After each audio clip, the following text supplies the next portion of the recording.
as far as the storytelling goes, um, it's kind of an interesting story how we even met, It is. right? That's And got actually a in good place touch. to start. Yeah. Uh, so you want me to start? You want to start? What do you feel like? Um, I'll start because I actually started it. Yeah. Okay. All right. So the way I ran into Jackson Crawford was my wife and I got a subscription to a service called Wondrium on smart TV. It's basically a collection. Oh yeah, he's I forgot this word was part of it. Used to be the Great Courses. And it's basically a collection of collegiate style lectures on all sorts of different subjects.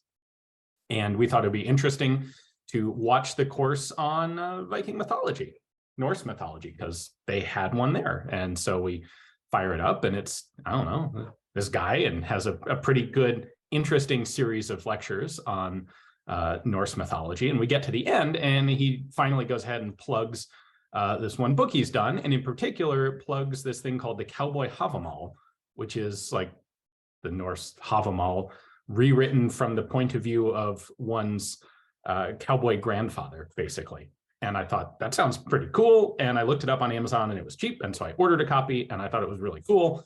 And so I took a picture of one of the stanzas and posted it on Instagram, basically just saying, hey, I found this cool book, check it out. Not really related to my gun stuff, but it's neat. And who should respond to it but the author of the book, who turns out is a shooter. That it blew my mind because I was just sitting, it was a few days before Christmas 2021. And it was just the downtime between one family Christmas thing or another. And I was just looking at Instagram and then I see, a screenshot of my book and I realized it was you. And we had never actually talked, didn't realize that we knew the other existed. So, right. No. So so I think I just commented on your post and then you and I started talking first on Instagram and then elsewhere. And you asked me if I'd be interested in going to Finnish Brutality 2022. And so we decided, of course, I wasn't going to say no to an opportunity to shoot Finnish Brutality. And even though I had seen what 2021 was like, and then I think it was that you said, well, I've never been to Iceland. What if we went to Iceland for a week before that on the way over and just made videos for both of our channels? And that's how that came together. Yeah, the idea was sort of I'd love to see Iceland. My wife would love to see Iceland. And I assumed that you could film some useful videos for your channel in Iceland and at the same time be my tour guide. And then we get to Finland and we're going to be filming stuff primarily for my channel. And I can essentially be your tour guide there and it'd be a really fun sort of collaborative trip. And that's exactly what it turned out to be. We had a great time in both places. Oh yeah, I had never been to Finland and it was such a cool, different experience for me. The match was so great. And then Varusteleka, all those folks were such hospitable hosts. I just enjoyed every moment of that. And basically came back being like at the beginning level of conversant in Finnish too. The very beginning level. Which is, by the way, disgusting to all the rest of us. Well, it was fun. I had a lot of fun. Such a different language from any other language that I'd ever tried to pick up. I just had a lot of fun just bothering all the Finns. If I were ever to put together like an entire acknowledgements thing for that trip, there'd be so many Finns that I would thank just for their patience. Yeah, I can believe that. Go ahead. I was going to say, while we were in Iceland, we happened to be in the north, right? Staying at a farm, right? Because often, one thing, by the way, if any of you have contemplated taking trips to Iceland, there is this website, Hey Iceland, like you're saying, hey, Iceland.is, where you can book stays on farms. And it's really cool because, of course, outside of Reykjavik, there's not a lot of urban structure. There are some hotels are often pretty expensive, but staying on these farms, you get not only often a cheaper way to stay, but you get a much cooler look at, like real Iceland, right? You kind of get a sense of, the real country. Let me step in for just a moment and give people the 10,000-foot overview of visiting Iceland, which is the island is freaking huge. It often looks tiny or smallish on a map because of our map projections, but Iceland is an absolutely huge island. You got the one big city, Reykjavik, and there are a few other towns, maybe smallish cities, but there's essentially a ring road around the circumference of the island. And if you want to see stuff, you basically take the ring road to the closest point and then go inland from there. There are no roads crossing the interior of the island. And so if you want to see the north side of the island in particular, which you should, because there's a ton of really cool stuff up there and it's a bit different and there's a whole lot less tourists than there are in the south, you're going to be spending a lot of time on the road. We had many hours in the car. By the way, also a rental car, if you're going to go outside of Reykjavik, is basically necessary. So there was a lot of time spent in rambling conversation on long car rides, and that was, as I recall it, the origin of this whole idea of Viking gunpowder. Yeah, and shout out to Frederick Bjarnason, a Patreon supporter of mine, who was in Atgeirr, the largest town in northern Iceland, who gave us a lot of tips about places to go check out, and who was there during some of the early stages of this discussion, and who is in the one clip that's on your video of us eating halkot. Yeah, he actually showed us around as a tour guide for a day or two, which was awesome. And that is, by the way, why it is Frederick Four Fingers is named after Jackson's patron, Frederick. A little support, a little shout out to him. Very, very nice guy. So yeah, I mean, it had manifested that both of us had done April Fool's videos in the past, and there was kind of an obvious intersection between our topics, right? Guns and Old Norse. I think the topic suggested itself pretty early. And you had such a great idea for doing it in such a restrained way. Like it's such in a way, it's such a plausible claim. It's about the time gunpowder's invented anyway, right? Mm-hmm. You're not arguing this is like, a semi-automatic rifle or even like a flintlock. Like it's just the most basic thing imaginable. And it dovetailed perfectly with the fact that there's this weapon that really is never described, that we're not quite sure what it is, and it's always treated as this really kind of like high status, like impressive, super cool weapon. And the quote that I read about it singing is real. That's one of the crazy things to me. Yeah.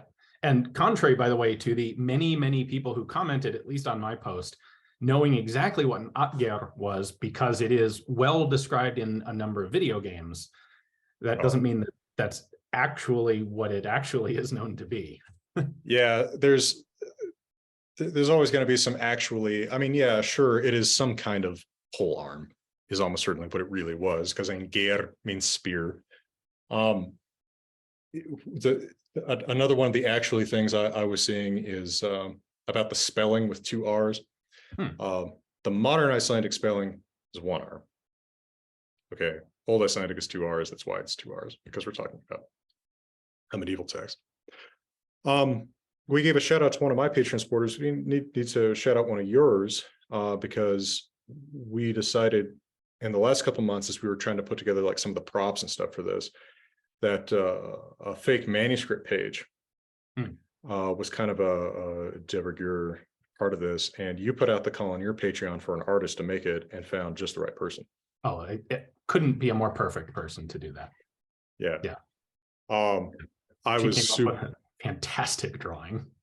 Yeah, Erica Morton, and I credited her on my video and then in the description of my video.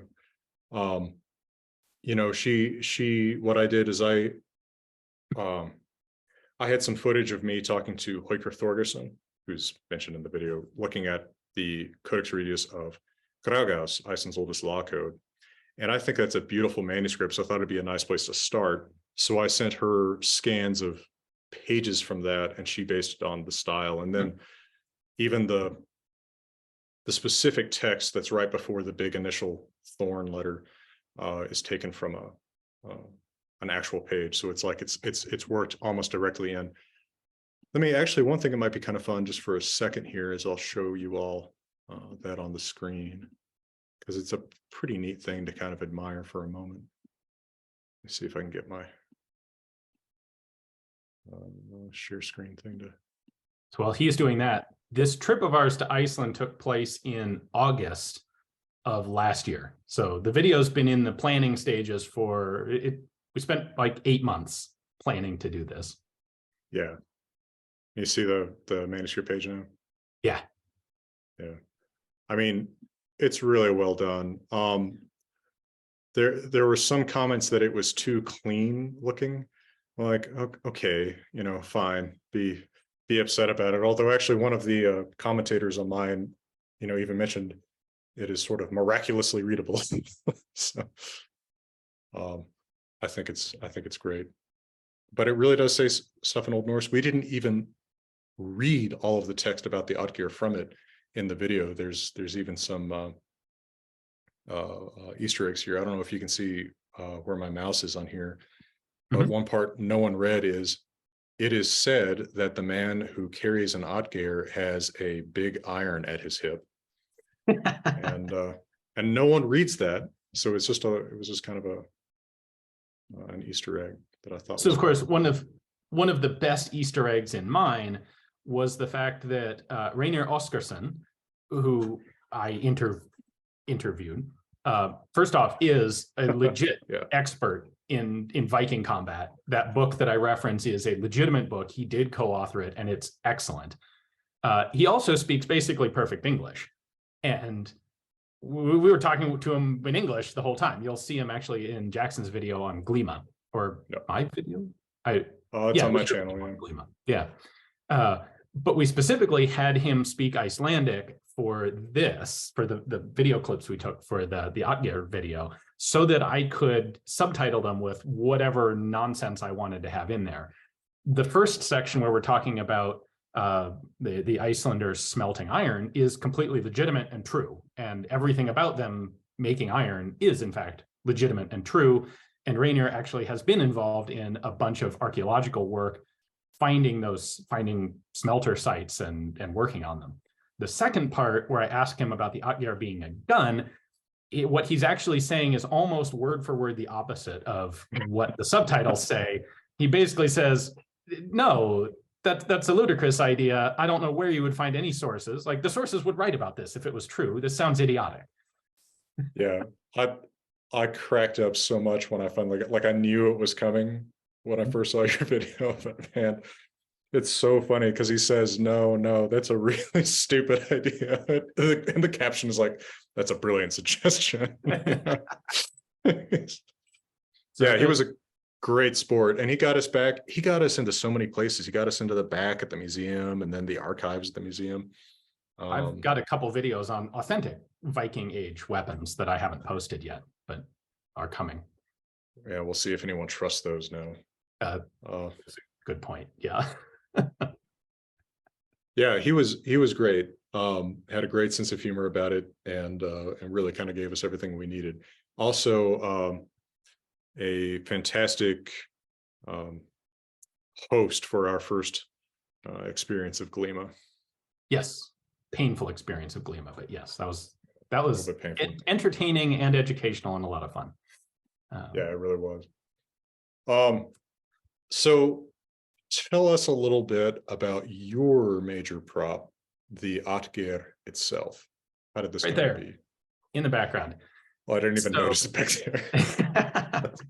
it just blends right in. It kind of fits in fairly well, yeah.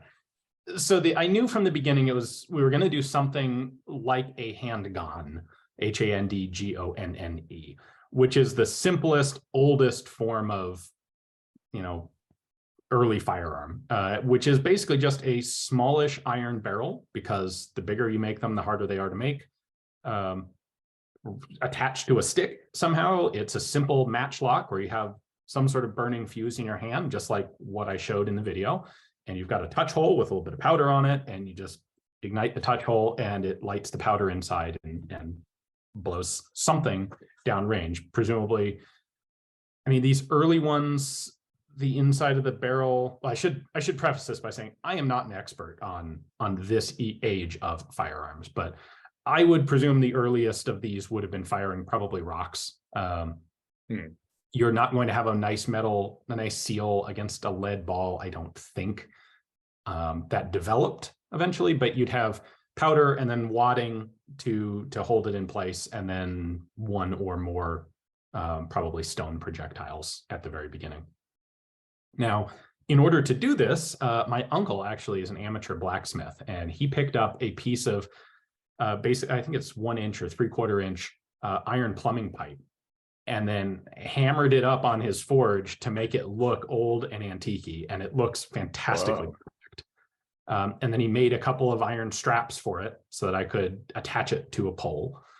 Now, the sketchy bit is he put a plug in the back. He drilled a touch hole and he indented the touch hole so it would hold a little bit of powder.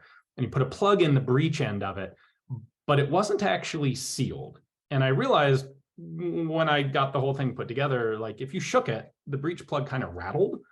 And that's a bad thing if we're going to be touching off gunpowder inside it, because some of that would inevitably blow out the back. And so I sealed it up with the most potent JB Weld I could get at the hardware store, and then tried pretty hard to not really show that angle on any of the videos. So I know a few people noticed it. You can tell it's there if you know to look for it. But that was plenty strong enough, since we never actually fired it with any sort of projectile or pressurization. It was always powder and a wad, just a scrap of cloth like you actually saw me load. And that was it. There's no way that I would load that thing with any sort of actual projectile or try to pressurize the barrel, because the breech end of it is just JB Weld. Yeah, that dovetails with what I thought I was seeing going on. Yeah. I think clumsily palmed the stone that I was pretending to load into it. Yeah, someone commented about that fairly early on your video about the palming, and then I saw it when I looked back. But still, it's and for like a fake documentary style, that's still how they might do it. Yeah. Right. I mean, anytime that I've been to like a historical weapons demonstration at like an old fort or something, they're usually not firing balls. They're just putting powder down. Charges. The one thing I do want to clarify, a couple people brought this up and they're totally right. It is actually very dangerous to pour powder from a container, like a powder jug, straight into a firearm. The reason being, if you have a smoldering ember still inside the barrel and it lights that trail of powder, it will go right up the powder trail and detonate the can of powder that you're holding, and that's really bad. If you have just a measure full of powder and you dump it in and there's an ember, that'll detonate, but like you'll lose your eyebrows and your dignity, and that's it. What wasn't shown in the video, because it did get cut because that thing was frankly a bit too long to begin with, was that we did actually clear the barrel after each shot and make sure that everything was fully extinguished. So yeah, I probably should have just used a measure so that it looked, to give the correct appearance of safety as well as what was going on when the camera was off. But still, you said, and you said this to me when you first sent me the video when it was uploaded before it was public, like that maybe parts of it were too long. But I thought actually the amount of time that you took setting it up just made it that much more plausible. Right? I mean, like it's the same way that Simon's video that he made this week to kind of coordinate with ours, he's just so deadpan, and he just kind of rambles and makes like fake mistakes and corrects himself. Like it helps set up that kind of plausibility that out of those 3 videos, mine is definitely the least plausible, because I'm actually trying to kind of mock like a History Channel documentary instead of like mocking up my own style, which probably would have made it more plausible. But I think it turned out really well. I had fun with it. So let's see. The other thing that would be one of the logical holes in mine is that saltpeter is potassium. Chemically involves potassium, And nothing in those sharks is potassium. There's nitrates, yes, but there's no potassium involved. And so I kind of played it off by I never mentioned potassium, and I just talked about nitrates. Like, there's ammonium nitrate and potassium nitrate, and we'll just ignore that difference. But if someone were up on their gunpowder chemistry and paying attention, they should have noticed that. There were also a number of people who commented that there are lots of places where you could get saltpeter without resorting to fermented dead shark. And they're totally correct. Like, the Chinese didn't use fermented dead shark. You can use, I think, like seabird guano is a really good source for it in a primitive situation.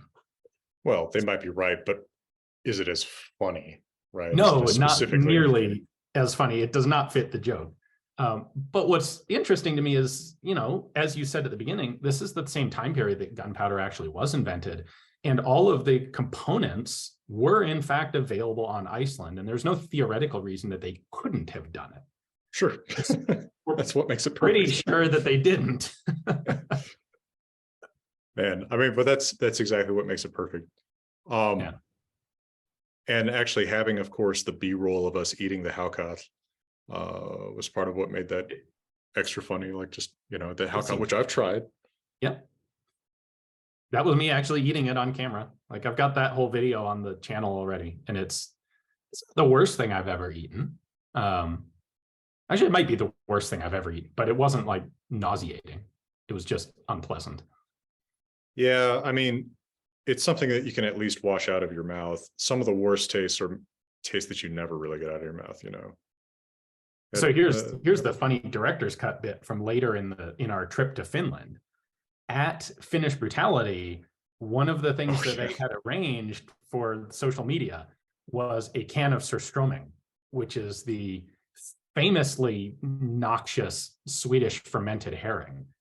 And they had a great elaborate setup. They had a fully self-contained hazmat suit for opening it, and went through all this stuff, and then opened it, and it was like the world's most disappointingly bland can of surströmming ever. And I don't think any of that footage ever actually got used, because basically it was one of the Polinar guys who opened it up, and they cracked it open and they're like, and they ate some, and they're like, that's actually kind of good. And of course, that completely blew the whole point of surströmming. Yeah. I think the only thing I saw of it afterwards is Varsta put a picture of Yenu and the hazmat suit up, but without the context of the whole, because they had the whole setup where she's walking in with it, and that was pretty funny. There's also a video on my channel of my brother eating surströmming, which he did have a pretty great reaction to. So that was just a few days before I was in Iceland. All right. So of the distinguished professors in your video, how many of them are actual academics, and how many of them are friends you talked into playing academics? It's like half and half. That's still a lot of actual academics to rope into something like this. Yeah, I was pretty happy with how many did. Johanna Katrin Friedrichsdottir at the National Library of Norway was pretty late. Like, she kind of got hers in at the very last minute, and she sends me like 20 minutes of material. And at first I kind of think, boy, how am I going to incorporate all this? But she did a great job and actually added things that I hadn't thought to add. So I was real happy with her contribution. Ármann Jakobsson at the University of Iceland, real academic. Trying to remember off the top of my head who else in there. I need to look at my own credits. The homicide detective, real homicide detective. Nice. So I thought that was pretty great. We deliberately recorded his audio in a bathroom and saved it. About that. Well, we even saved it at real low quality because we wanted to kind of duplicate that 90s caller in to an Unsolved Mysteries show thing. Like, we were actually kind of going for that feel, because his video capabilities were just crap on his phone. He sent me this crappy video, and I said, no, we don't need you on video. We need you like an Unsolved Mysteries caller in. But I thought him, and then the two fake scientists in lab coats, and then the Old English contribution from Simon, I thought was just a great high point of credibility in my video. And of course, Simon is an academic, but not a distinguished professor. I mean, no, distinguished professor, the reason that it's a joke is that the worst person I've ever known uses this title, and it's like not a real title, but he insists on being called this in all like books and book reviews and things. And he doesn't do it ironically. No, he doesn't do it ironically. So I thought it'd be kind of fun to just like make everybody distinguished professor, because it's like there as due to it, if not more due to it than he is. So yeah, just a little joke of mine. So on my part, the whole accidentally shooting a sheep at the range, I almost cut, because it seemed like it was going to be really tricky to make that feel plausible, to film it in a way that would work. And I didn't. We pulled it off. And I'm really glad we did, because there were a remarkable number of comments on my video of people who said that they were on board until the sheep thing. Yeah. And I'm really worried that if I had left that out, like there might have been a lot of people who actually fell for the joke, which would like, I want you to get halfway through and realize it's a joke. If people finish the thing and think that this is actually real, that's kind of a problem. Some people did, though. I mean, you can tell from some of your comments, there are people who bought it. Yeah. There are people who bought mine, which is actually way less plausible. I mean, like I was kind of astonished actually that anybody bought these. I mean, there's so many jokes woven through the whole thing. The name of the manuscript that I refer to on screen, it changes every time. It starts as 3141, and every time it's mentioned, it adds a digit of pi. Right. I didn't catch that. Like just stupid stuff like that, where it's as much of a joke as it can be. Although probably the one, again, like Simon Roper wasn't there for the original planning of this, but when I told him about it and asked for his bit about the Old English, he said, well, I could probably do some more about this. And I said, well, make your own video. It'll help, add to the plausibility of this. And then he does this perfect deadpan thing. He totally sold it to people. There was a comment on his from someone who was complaining about how, Jackson Crawford, treats this with his Hollywood, razzmatazz or whatever. But I'm glad to see a grown-up talking about this important discovery and giving it the gravity it deserves. I'm like, okay, pal. You sent me a screenshot from a professor at, I won't say where, but a top-tier university. Yeah. That was great. I mean, to his credit, it was him admitting, okay, I fell for this and now I see it's a joke, right? Like that's perfectly fine. There are a few other comments like, oh, all of the fake professors of mine are professors at fake universities. So all the university real names, universities, fake locations. Yeah, right. See, I'm not in the university system. I didn't notice any of that. It was something that some of the people who were like watching it as a believable video, but then getting skeptical about would call out. So people, I don't see the University of Texas at Thalia anywhere on the University of Texas website. Of course, that's a shout out to Larry McMurtry, the author of Lonesome Dove. But yeah, a lot of those, like I was University of Colorado, Fort Smith, so True Grit. There's University of California, Hill Valley, Back to the Future. Oregon State University, is it White Pine Valley, which is Psycho. So yeah. Oh, and of course, the fake book covers. Yes. I made the Penguin one and the Eastland's Fornrit one. And then Liz Wilson at my publisher, Hackett Publishing, who actually makes my book covers, made the Hackett book cover for my book. So that was pretty great. At the last minute, we thought about Headstamp doing a matching post announcing the launch of your translation of the Saga of Frederick Fourfingers, but it was too late to make that happen. Yeah, I had a couple other ideas at the very last minute, like people I kind of wish that I had reached out to early enough. Probably the person that I wish the most I had reached out to early enough was Outerman Gudmundsson at the museum, the guy who showed us the swords and axes and stuff. Because I thought, oh man, if I could have had him like actually there with all the like real historical weapons talking about it, but I thought about it too late. Yeah. So the one thing the one joke I left out of mine that I was thinking about, and then there was too much going through my head trying to keep it all straight and straight-faced, was to add a comment about the mythic origins of horned Viking helmets being, in fact, powder horns. Some people anticipated that, though. In your comments, there were... I saw that, yeah. Yeah. Johanna had even recorded a little bit about some speculation that maybe the projectiles used were juniper berries, which I thought would have been kind of funny, but I thought it belonged more in your video if there was a whole discussion about like juniper berries as the projectile used. Why? I'm missing the joke. Why juniper berries? Well, they can get hardened, and there's something you can find in Iceland. I don't know. Okay. It was it was just something like, okay, yeah, but that works more with the discussion of the physical mechanism, which was not part of my video. Yeah. So are there other Easter eggs in yours that we might not have noticed?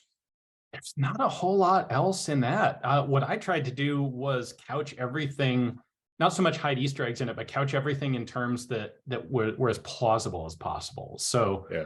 I thought the nature of the weapon itself being a small individual firearm just fit perfectly with Viking culture, with Icelandic culture, because when guns first started proliferating in Europe, there were some small ones, but a lot of them were really big. The thing that they were immediately useful for was, knocking down these huge fortified walls that had been built up over a couple of centuries that got really good at keeping out invaders. All of a sudden now you can roll up with a big cannon and blow holes in them.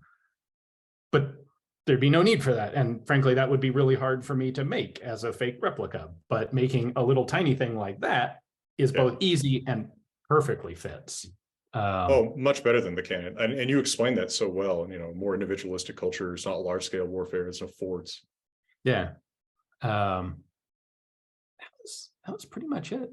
I kind of wish I'd been eating like a plate of lamb stew or mutton or halcott in the very last segment, but okay, I didn't plan it out that well. Again, yeah, I'm really glad I left that in there, because the two places that people in the comments seemed to catch on to the joke were when I pretended to shoot a sheep and when I brought up fermented shark.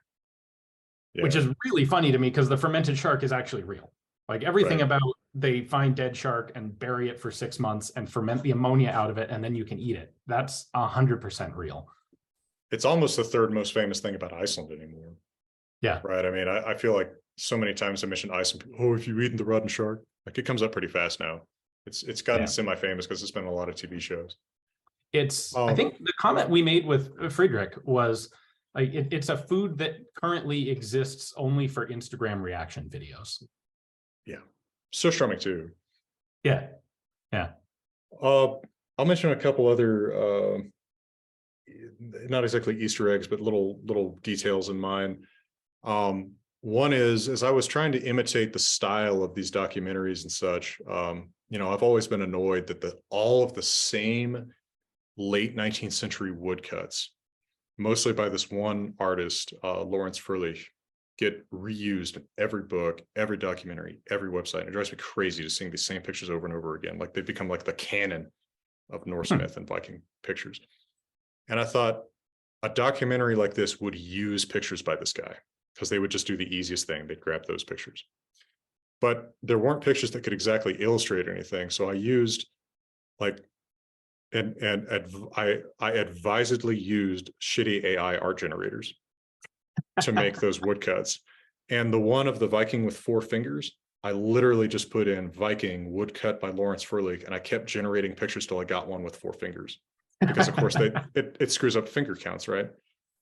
So that was deliberately meant to kind of evoke the lazy way that they generate art, but those pictures looked pretty fitting. Nice. Like I think you could be tricked into thinking this were by him.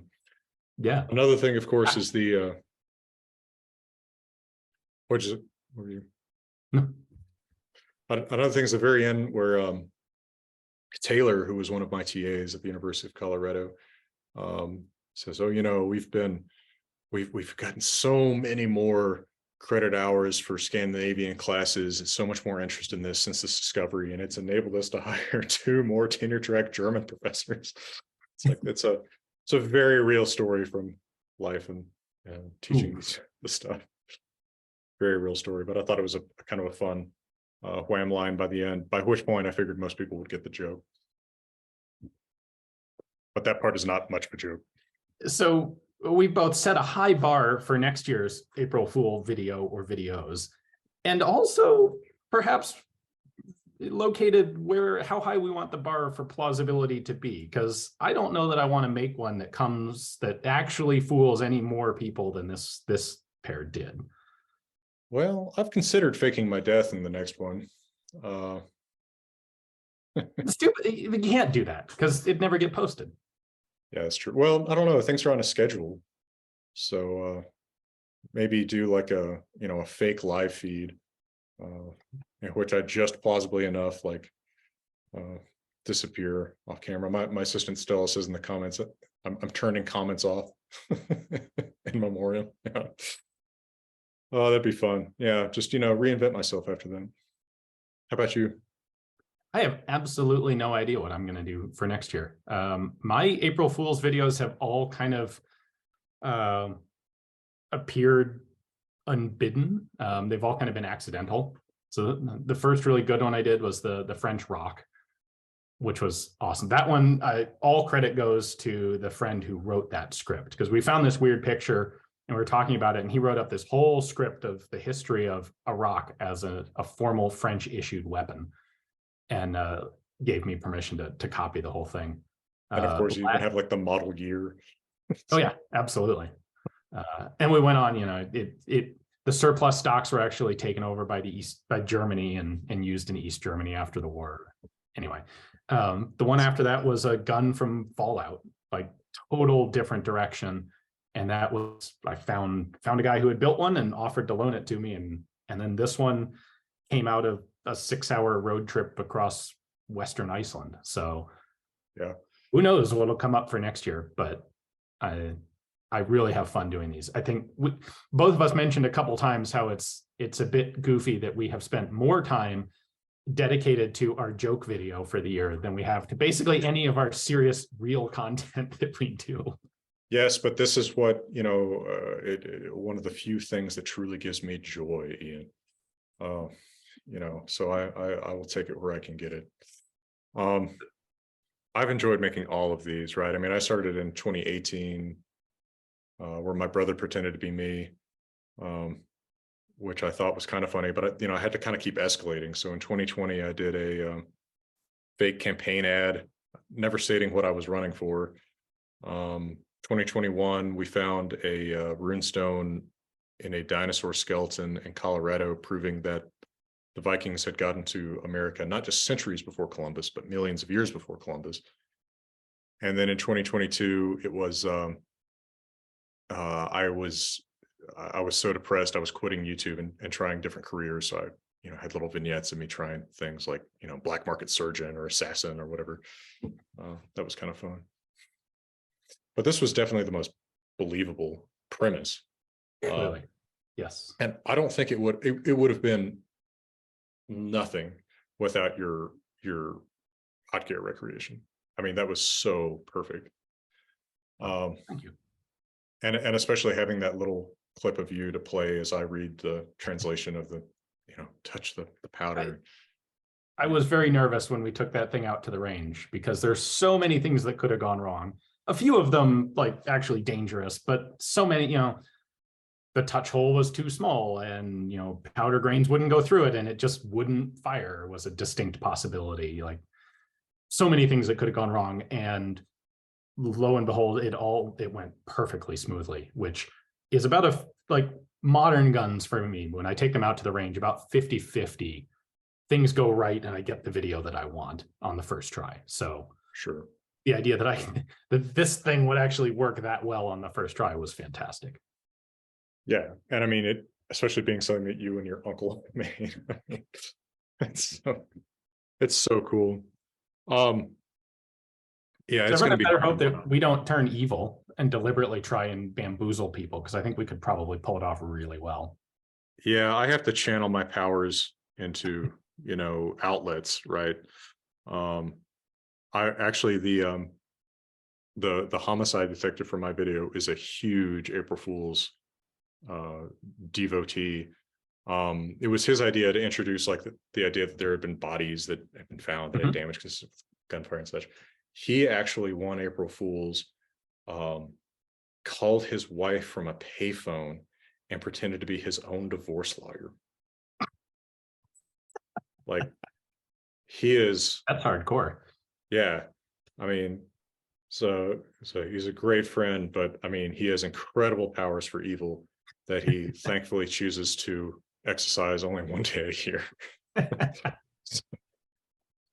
I had one person in my comments who like legitimately said, I'm really disappointed in what you've done. Like, people depend on you for real history and you've ruined all of it. And this was like, the dude was clearly serious. And I feel slightly bad about that. No. Not very bad, but that's about the bar for how plausible I want to make an April Fool's video. Oh my God. That's like, you have to feel about that about like I feel about the guy criticizing me for doing the Hollywood treatment of this important discovery. It's like, you're like, I don't even know where to start. yeah. But I mean, people believed my dinosaur one. That's not, yeah. I wouldn't consider that to be plausible at all. Yeah, like, well, do you want to take a couple questions or do you want to call it a day? Yeah, why not? Take some questions from the audience and chat. Yeah. I was trying to remember. Yeah, Stella says in the comments, I don't understand why someone comments that when there's already like 50 comments saying good joke. Which is true. I've discovered there are a lot of people who put in a comment without reading the existing comments. Yep. 100,000 people have watched this video, but no doubt no one has said what I want to say. Yeah. Right. All right. I had not noticed that we had 100 comments in the chat here. Does anyone want to ask anything? I can't go back and reread all of them. But... Oh, okay. I see one. I've kept a little bit more of an eye on it. Adrian says, this is for you, Ian. Did you get to flip me during Glima? Yes. And I'm pretty sure it got into the video too, didn't it? I think it is in the video, yeah. Yeah, I got you on the ground a couple of times, I think. Yeah, you are naturally better at it than I am. Although there is also the line that's in the video, like, watching you two do this hurts me or something. Hurts my soul. Yeah, yes, it was very critical of our incredibly stiff movement. Yeah, neither one of us were natural fallers. Oh God, no. No, we both hurt ourselves in the process. Yeah, and right before Finnish brutality, which you foolishly even did the additional recon stuff. Yeah, yeah. You thought you broke your sternum for a short time, for a day or so. Yeah, like, I did. It hurts to breathe, and that seems like a bad thing. Yeah, but you know, I soldiered through it, and it was definitely better by Finland. Yeah, and then fine. By the way, between Iceland and Finland, we were treated very well in the airport in Reykjavik. You remember you were putting your huge bag through security, and I may have accidentally kept some ammunition in my checked bag that they didn't notice leaving the US, but they did notice leaving Reykjavik. But yeah, they were really cool. Like, oh, here, find the cartridge, please, and give it to us. They were extraordinarily cool about it. Adrian says, would it be plausible to get our friends from Hurstwick to see if an Atgeirr weapon could be made with Viking techniques? Maybe. I don't know if Rainier and William Short would be. I bet Rainier would be in for that. I bet he would. Yeah, what am I talking about? About how much he enjoyed being in the video. I think there's a decent chance that he'd be up for trying that. He, by the way, Simon couldn't be here, but he wanted me to pass on his compliments to you on your video and on your recreation of the Atgeirr. Thank you, Simon. But yeah, I have no idea if that could actually be made with Viking Age techniques. I have a video talking to a guy about making Viking ships using Viking Age techniques, which is pretty cool, but I don't know how much of that would transfer. the iron working would be a I tough have thing to think. So part of I'm trying to remember when they did spears, the end of the spear, the metal part is a cap that nests over a pole, right? They didn't insert them into the center of the pole and wrap it. They actually had a cap over the end of the spear pole. If you can do that, in theory, you can make a barrel. It might not be a really good barrel, but it's the same basic shape. Yeah, it's not going to be rifled or whatever, right? But yeah. Oh God, Huh. no. This is well before. This is several centuries before rifling. Yeah, yeah, that would be. Well, I mean, they could do it. Maybe that's the next thing for Hurstwick. I don't know. So the original, one of the early ways that you would make a barrel was you basically have a center anvil, which you could do with a piece of good hardened wood, and you would actually wrap a strip of metal around it and hammer weld it, where you wrap the strip and you just pound on the seams until it welds itself together. And that is a totally legitimate way to make an early barrel, and they could definitely do that. Yeah, and by the way, one thing I'll mention in connection with Rainier and the iron stuff is the very first part in your video where he's talking, you have him making some points that are very much what he makes, and actually the National Museum of Iceland has a whole exhibit based on Rainier and William Short's research into how iron was extracted and used in early medieval Iceland. That's not really what he's saying in that clip, but it is real stuff he says.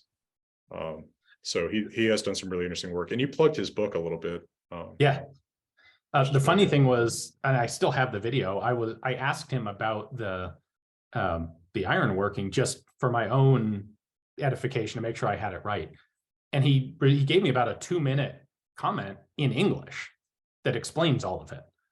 Yeah. And when I had a moment to break in at the end, I'm like, yes, but we need that in Icelandic. And he went, oh, right. Oops, right, okay.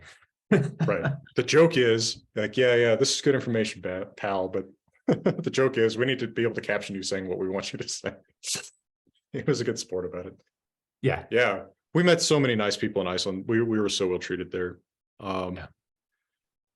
Really great experience, and hoping to go back and do more of this, and maybe I'll even get back for another Finnish brutality. Not sure if the Finns want me back, but the Icelanders seem to.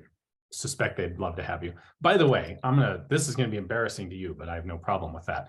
I have kind of gotten used to being recognized in public from time to time. It just put your sunglasses on.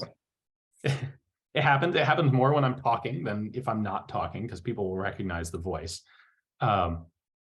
You have not really gotten that experience, but you sure started to get it in Iceland. And I found that absolutely hilarious, that we'd be walking down the street in Reykjavik and just talking about something.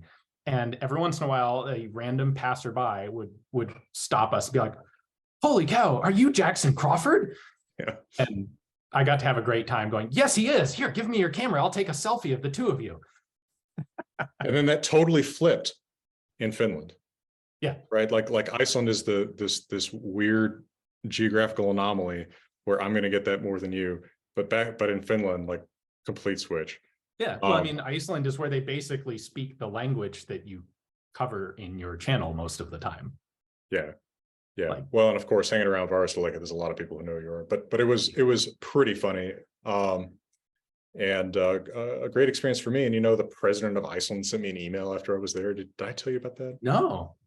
I watched you get recognized in the street by a former MP. Yeah, that's right. I didn't hear about the president. Yeah, the president sent me an email and said, well, basically, I guess the next time I'm there, we're going to have coffee or something. He was a historian at the university, so nice. He's into this stuff. But yeah, so my as a friend once said about my being known in Iceland, I'm famous in the smallest possible way. All right. Well, we've been going almost an hour here, so we should probably wrap this up. I haven't seen any other questions come in. Yeah, I haven't either. But it has been really fun reconnecting about this and revealing some of the behind the scenes and the background. Yeah. Hopefully everybody watching got a kick out of it. So thanks to all of you patrons of both channels who joined us for this live. We are going to go ahead and publish this, I think, on both the channels in a day or two. Yeah, we'll coordinate that. Yeah. So All right, sir. it's been fun. Thanks again. Yeah, all the best to you and everyone else out there.